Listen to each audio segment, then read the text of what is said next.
عسلامة. عسلامة، مرحبا بيك. يعيشك، لاباس عليك؟ الحمد لله. الحمد لله. بموضوعنا اليوم نحكيو فيها على العنصرية، العنصرية بجميع أنواعها.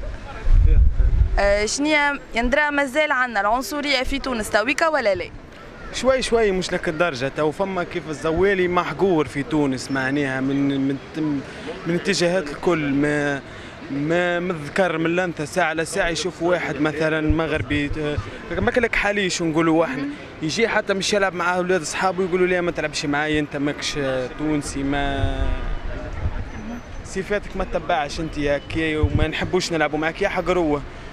معناتها العنصرية اللي مازالت عندنا في تونس ما بين هذايا ابيض وهذا اسمر. وش بيك انت لابسه كيكه وانا نلبس كيكه؟ ما تعرضتش انت ولا صارش قدامك موقف يحد العنصرية؟ والله ايش باش نحكي لك، برشا حاجات معناها صارت قدامي.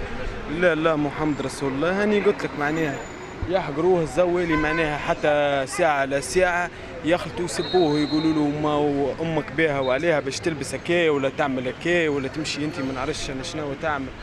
ما برشا حاجات، فما حتى حاجات ما نجمش معناها نحكيها. اما انا ماذا بيتي نحكي على خويا شوي، معناها عندي 6 شهور ما ريتوش، معدي ربطيه ظلم باطل في باطل، حتى نمشي لهم على البطاقة تعريف ما يخلونيش ندخل. عملت تصاور، ما قالوا لي اعمل تصويره فيها اطبع فيها في المركز باش ينجموا يقابلوه كيف معناها نشوفوا له حل. 6 شهور مطيش، لا عيطوا له لا في محكمه لا في حد شيء، يعديهم ظالم بالباطل.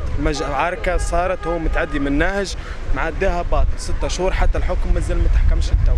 عسلامة. عسلامة، مرحبا بيك. يعيشك، لاباس عليك؟ الحمد لله. الحمد لله. بموضوعنا اليوم نحكيو فيها على العنصرية، العنصرية بجميع أنواعها.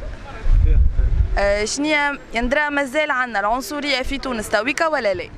شوي شوي مش لك الدرجة، تو فما كيف الزوالي محقور في تونس معناها من اتجاهات الكل.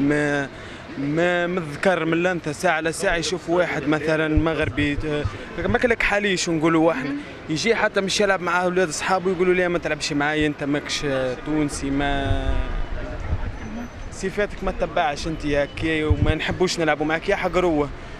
معناتها العنصرية اللي مازالت عندنا في تونس ما بين هذايا ابيض وهذا اسمر. وش بيك انت لابسه كيكه وانا نلبس كيكه؟ ما تعرضتش انت ولا صارش قدامك موقف يحد العنصرية؟